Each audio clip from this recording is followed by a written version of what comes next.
Bueno, hola, buenos días con todas y todos los que nos van sintonizando a esta una transmisión más de Indie Media Ecuador junto con Ecuador Today. El día de hoy, pues en este contexto post-electoral, post-elecciones, donde abordaremos junto a Pedro Bermeo, que es parte del colectivo de Yas Unidos, estaremos abordando el tema del triunfo del sí en las consultas populares, tanto del Yasuní como del Chocó Andino, un poco revisando cómo garantizar que se cumpla esta ganancia que ha sido para el pueblo principalmente, ¿no? Entonces, bienvenido, Pedro, muchas gracias por tu tiempo, gracias por tu disponibilidad.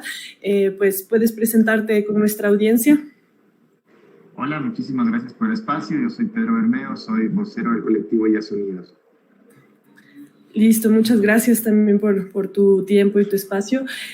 Pues bueno, comencemos un poco abordando esto que está resonando bastante, no solo en el país, no solo en nuestro territorio, sino a lo largo del mundo, no solo Latinoamérica también, que es esto del triunfo del sí al Yasuní, del sí al chocoandino. Pues principalmente resuena mucho más el Yasuní, ¿no? Que es como más globalmente conocido. ¿Cómo han recibido ustedes como colectivo esta ganancia del sí que no se viene peleando solamente con esta consulta popular, sino que viene ya muchos años atrás, ¿no? Entonces, ¿cómo lo han recibido? ¿Cuál es su perspectiva al respecto? Bueno, estamos muy felices. Creo que es fundamental decir que esta consulta popular del Yasuní representa el mayor consenso nacional en la actualidad, ¿no? El país ecuatoriano, el Ecuador, está dividido por varios candidatos que en el mejor de los casos tienen el 30% de la votación. Bueno, el candidato del Yasuní tuvo casi el 60% de los votos de todos los ecuatorianos, ¿no? Es decir, suma más que los dos candidatos a la segunda vuelta.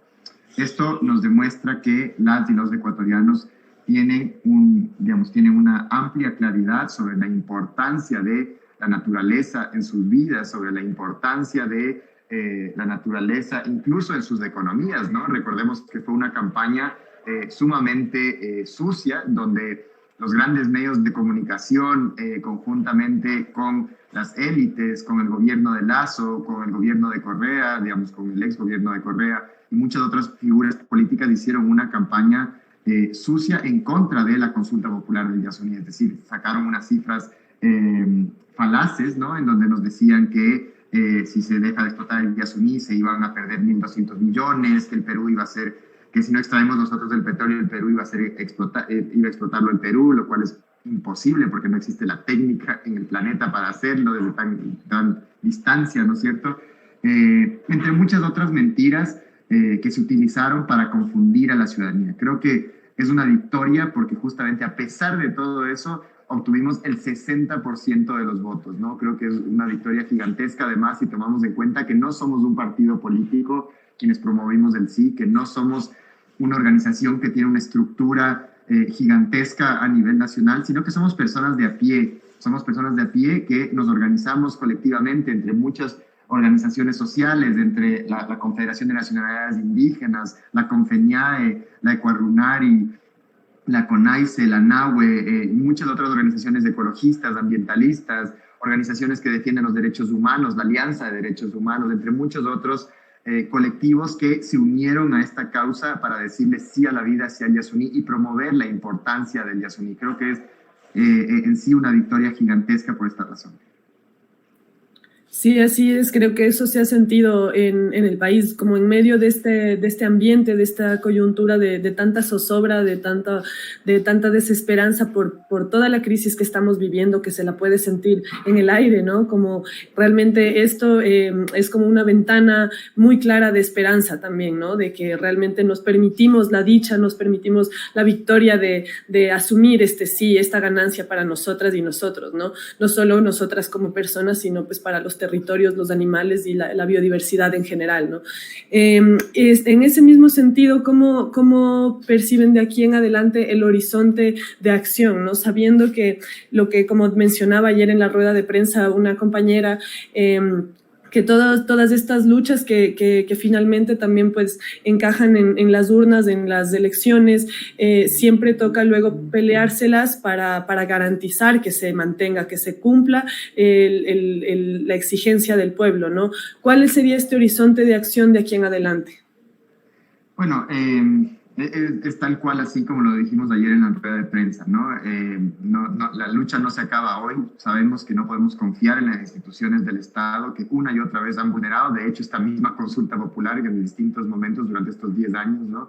Entonces, sabemos que esto es una nueva etapa, comienza una nueva etapa, ya conseguimos la consulta en una primera etapa, en una segunda etapa ganamos la consulta y ahora viene a hacer que se cumpla lo que establece la voluntad del pueblo ecuatoriano, ¿no? Entonces, en ese sentido, el dictamen de la Corte Constitucional establece tres cosas principales, ¿no? Que en caso de ganar el sí, desde la publicación oficial de los resultados, que según el Consejo Nacional es del 4 de octubre de 2023, el gobierno ecuatoriano y la petrolera estatal no podrán firmar nuevos contratos para continuar con la explotación petrolera en el bloque 43. Ese es el primer punto que establece el mismo dictamen de la Corte en caso de que gane el sí. El segundo elemento que establece la Corte es que tiene que haber un retiro progresivo y ordenado de toda la infraestructura petrolera que se ha construido ilegalmente en estos años de explotación petrolera en el Yasuní. Ilegal porque nunca debió explotarse el lugar más biodiverso del planeta, porque reconocemos nuestra cuestión entre los derechos de la naturaleza, porque además es territorio de pueblos indígenas aislados, donde la misma Constitución prohíbe cualquier tipo de actividad extractiva. Y por último, porque había una consulta popular en curso y no se dio justamente por esta obstrucción del Estado durante todos estos años, justamente porque sabían que iba a ganar el sí, porque sabían que la gente iba a proteger a la naturaleza, iba a proteger a los derechos humanos, ¿no? Entonces, en ese sentido, el segundo punto es justamente ese retiro progresivo y ordenado de la infraestructura petrolera. Para esto, la Corte Constitucional estableció el término y no plazo de un año. Esto es importante porque hay una confusión en la prensa cuando se habla del plazo o el término. En términos jurídicos, término significan días hábiles y plazo todos los días. Y esto quiere decir que son alrededor de 18 meses, no un año, ¿no? Entonces, la consulta popular, digamos, va a ser totalmente aplicada en un tiempo más de un año, ¿no? Solamente, digamos, este retiro progresivo va a terminar en el 2025, para que tengan una idea. Y luego de esto, también la Corte Constitucional en su mismo dictamen establece otra cosa que es fundamental, y es la protección de los pueblos indígenas en aislamiento y, de igual manera, la reparación de todos los pasivos ambientales de la contaminación petrolera en esta zona, ¿no? Que han sido documentadas en el mismo caso de la Corte Constitucional. Esto es fundamental porque esto va a tomar evidentemente más de ese plazo, ¿no? Los árboles no crecen de un año a otro, ¿no? Entonces eso quiere decir que luego del retiro, ¿no? Desde cuando se quite la infraestructura petrolera, se retiren los oleoductos, se retiren los pozos, se tapen los pozos primero, se retiren, luego haya el retiro de los generadores eléctricos, el retiro de las carreteras, el retiro de las plataformas, tendrá que haber un proceso de reforestación, por ejemplo, en las zonas donde han sido deforestadas.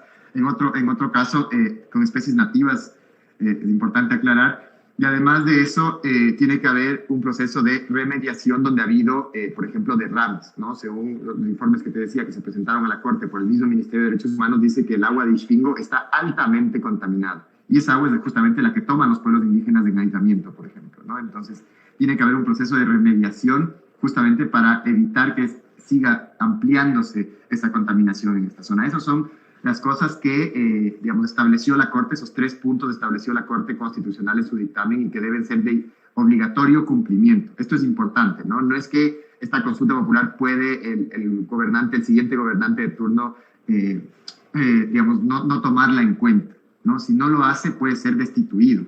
La Corte Constitucional ya ha destituido antes hasta consejeros, por ejemplo, del Consejo de Participación Ciudadana por el incumplimiento de sus sentencias.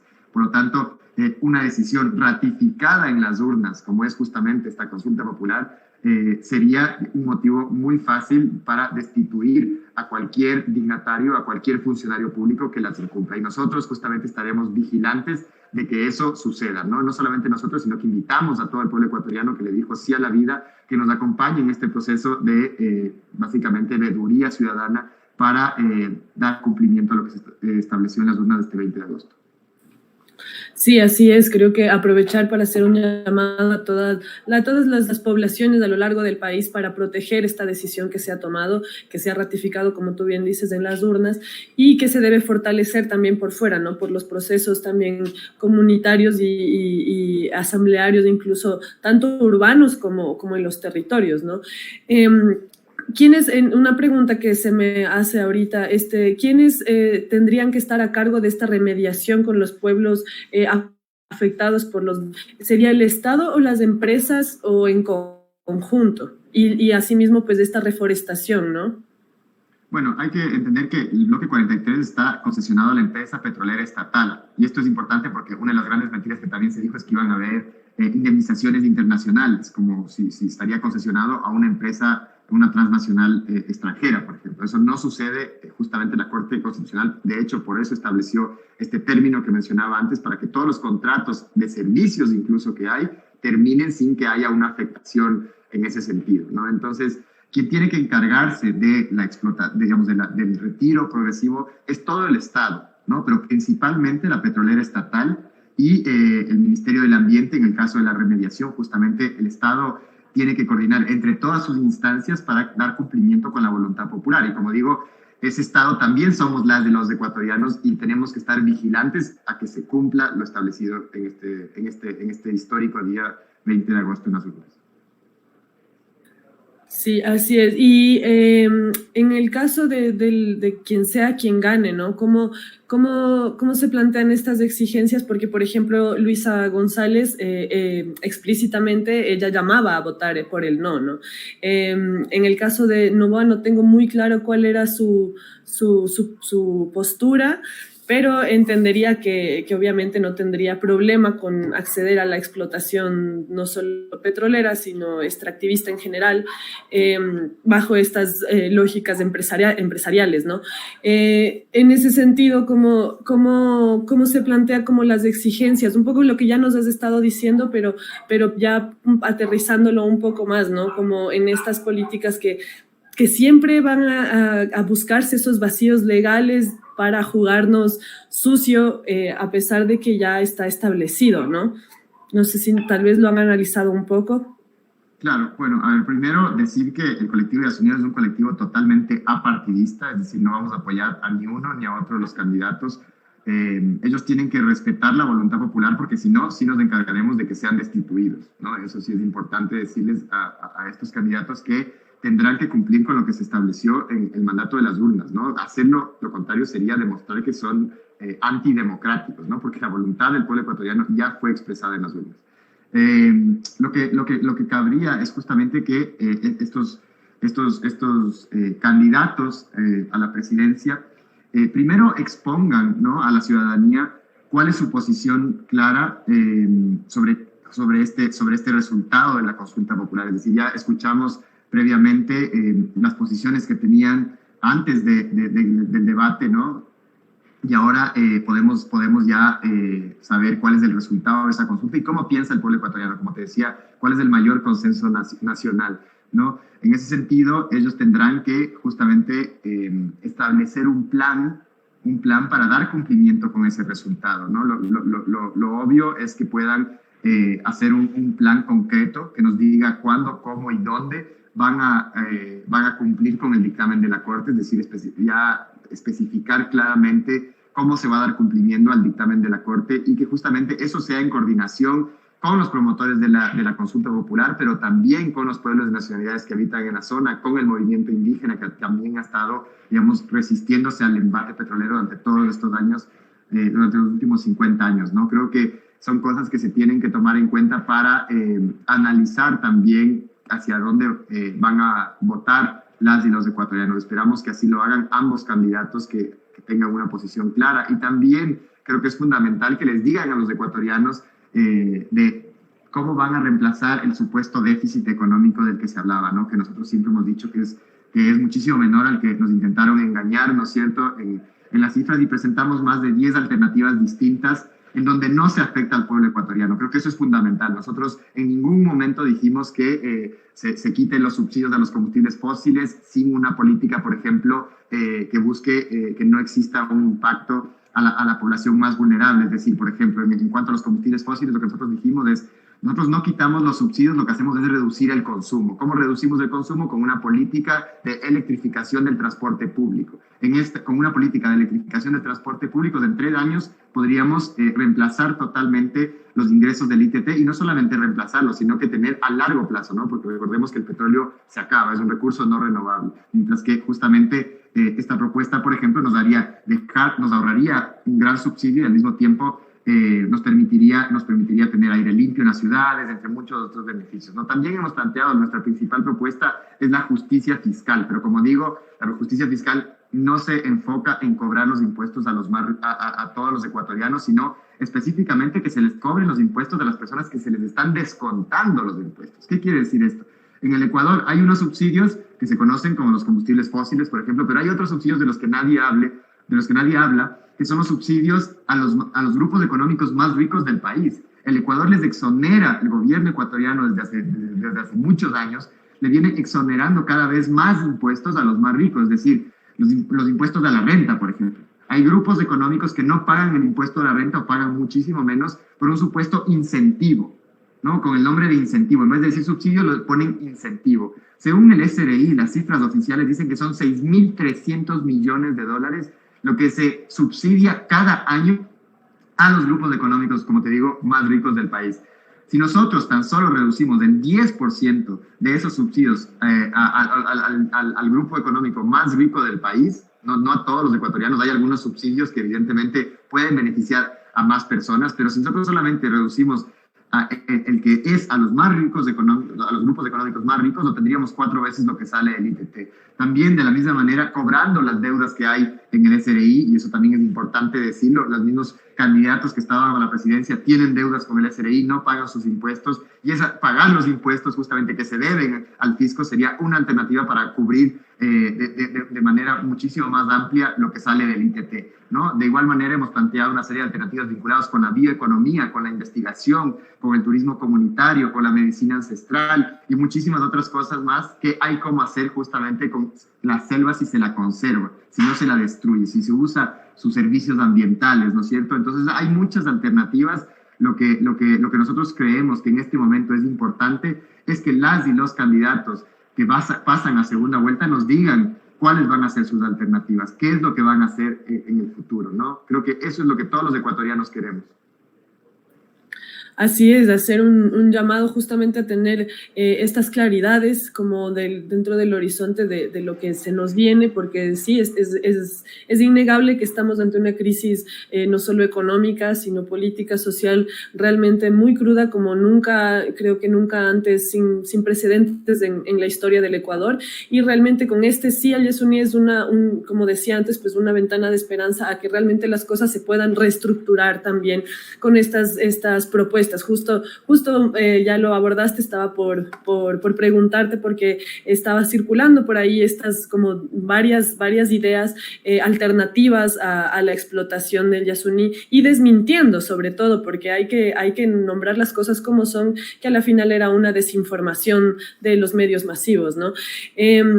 Un poco también preguntarte, no sé si con toda la alianza de colectivos, tanto Yasunidos con las demás que se unieron por impulsar el sí, tanto del Yasuní como el Choco Andino, ¿cuál ha sido el diálogo también o la discusión respecto a las distintas concesiones también mineras, ¿no? Las distintas concesiones extractivistas que también resultan una amenaza y que al final pues también hay que reconocer que dentro del momento que estamos viviendo ahora el extractivismo es un brazo muy fuerte del sistema, como esa es su nueva moneda, por así decirlo, ¿no? Entonces nos enfrentamos a esto inminentemente, ¿no? Entonces, ¿cuál ha sido el diálogo como para apoyar también estas otras iniciativas antimineras? Yo creo que es importantísimo decir que la consulta popular del Yasuní representa, creo yo, un antes y un después en la política ecuatoriana, ¿no? No solamente ecuatoriana, sino incluso del mundo. Hemos demostrado que un proceso de democratización de la democracia, ¿no? Un proceso de consultas participativas que nacen desde abajo, que nacen desde la gente, pueden ser llevadas a cabo luego, evidentemente, de una lucha que nos ha costado 10 años, porque básicamente fuimos abriendo el camino, ¿no es cierto? Es la primera consulta popular de de iniciativa ciudadana, pero, que ha puesto en jaque a los políticos, que ha hecho un bypass a la política tradicional, y que ahora los ciudadanos, ¿no es cierto?, que recolectamos las firmas, les preguntamos a todos los ecuatorianos si estamos de acuerdo con mantener el petróleo bajo tierra, y dijimos que sí. Y quedaron sin piso todos los políticos de turno, donde no pudieron tomar las decisiones por nosotros, es decir, la política representativa, la política formal. De hecho, esta consulta popular es revertir la decisión que tomó un presidente sin consultarnos, ¿no?, que fue en el 2013 y 2014 con el presidente Rafael Correa en ese momento. Creo que esto es histórico, porque lo que hace es abrir una nueva forma de hacer política, ¿no? Nos está diciendo, no solamente tenemos que pensar que tenemos que ir a votar cada 4 años y eso es hacer política. Hay otras formas de hacer política, y esa es recoger firmas de las calles, salir a protestar, ¿no es cierto? Hay muchas maneras de hacer política también en instancias jurisdiccionales, entre muchas otras. Y hemos sumado una herramienta más al mundo sobre cómo efectivizar la acción climática a través de una consulta popular. De hecho, la consulta popular de Quito sin minería, la consulta popular del Chocó Andino, que también ganó mayoritariamente, abrumadoramente el sí, fue una consulta popular que nació en el proceso de la consulta popular del Yasuní. Es decir, es una muestra de cómo la consulta popular del Yasuní está abriendo camino para que otras iniciativas también se tomen en cuenta, ¿no? Es decir, ahora se dio también la consulta del Chocó Andino, hace un pocos años también se dio la consulta de Quimsacocha, la consulta de Cuenca. En todas estas consultas hemos ganado masivamente a favor del sí, de proteger la naturaleza, y creemos que esto va a significar que en las luchas mineras también se empiecen a utilizar estos mecanismos para que podamos ser las y los ecuatorianos, que podamos ser las personas afectadas quienes decidamos si queremos destruir estos lugares o queremos protegerlos. Creo que eso es lo que está en juego en esta consulta, como te digo, una nueva forma de hacer política, y hoy las y los ecuatorianos les demostramos que es posible y hemos ganado, y por eso somos noticia en el planeta entero, ¿no? Creo que eso también es fundamental decir. Como tú decías, esta es una consulta que le ha dado esperanza al Ecuador, que quitó esa imagen del Ecuador de ser un país que tiene sobreprecios en media pandemia, de medicinas, de muertes, de masacres carcelarias, ¿no es cierto?, de sicariato, de magnicidios, a ser un país conocido en todo el mundo por ser el primer país que a través de una consulta popular decide tomar una acción real y concreta contra la crisis climática, dejando el petróleo bajo tierra. Sí, así es, totalmente sin precedentes. Creo que las noticias, esos son los titulares, ¿no? El primer país que decide por mantener el crudo bajo tierra. Un poco para ir cerrando, se habla de esta etapa post-petrolera, ¿no? Sabiendo que la etapa del petróleo ya fue, ya pasó, ya es caduca, ¿no? Entonces, económicamente hablando incluso, es caduca. Un poco en ese sentido, no solo pues petroleramente hablando, sino extractivistamente hablando. ¿Cómo ven ese horizonte de esta etapa ya extractivista, post-petrolera? ¿Cómo la perciben? Bueno, creo que es fundamental lo que tú dices, en el sentido de que no podemos pasar de una etapa petrolera a una etapa minera, ¿no? El Ecuador tiene una gran riqueza, y esa gran riqueza es su naturaleza y es su gente, que se ve amenazada por estas industrias extractivas. Tenemos que pasar a otras industrias, a otras formas de desarrollo, en donde se ponga en el centro la vida digna de los seres humanos, la vida de la naturaleza, la vida de los miles de animales, ¿no? Creo que el Ecuador tiene una gran riqueza y tiene que saber cómo beneficiarse de esa riqueza sin dañarla, sin destruirla, ¿no? Y eso lo hacen muchos países en el mundo, ¿no? Costa Rica es justamente un ejemplo de un país que decidió imponer una moratoria extractiva, y vemos que es un país que tiene muchísimas mejores condiciones de empleo, de seguridad, de pobreza, ¿no es cierto?, que el Ecuador. Por lo tanto, creo que tenemos que ver justamente qué otras alternativas tenemos, porque el mundo ya no da más. Es decir, independientemente de lo que pase, ¿no?, en el Ecuador, que el petróleo se está acabando. Es decir, no es que el recurso es un recurso no renovable, y eso significa que queramos o no queramos, el petróleo se va a acabar en algún punto. De hecho, los expertos petroleros dicen que en 2027 Ecuador ya va a dejar de ser un país exportador de petróleo. En ese sentido, si nosotros no buscamos alternativas hoy concretas para mitigar los efectos del cambio climático, por un lado, pero también para mitigar esa falta, ¿no es cierto?, la dependencia petrolera que hemos creado estos últimos 50 años, vamos a entrar ahí sí en una grave crisis, ¿no? Y eso es lo que ha hecho esta consulta popular, o estas consultas populares, porque han puesto en debate hacia dónde, qué modelo de desarrollo queremos las y los ecuatorianos, y creo que es un precedente fundamental justo para que como decía antes, los políticos tomen en cuenta esto, ¿no? Que es el mayor consenso nacional que hemos tenido en este momento, y es que vean qué alternativas nos dan sin destruir la naturaleza, sin destruir el Yasuní, sin destruir el Chocó andino, sin destruir todas las riquezas que tenemos las y los ecuatorianos, y respetando los derechos de los pueblos y nacionalidades, porque eso también es importante. Esta es una consulta que hace un ejercicio de plurinacionalidad, porque hemos tomado la lucha de los pueblos y nacionalidades y la hemos hecho de todos los ecuatorianos y hemos defendido esos territorios a través de una consulta popular.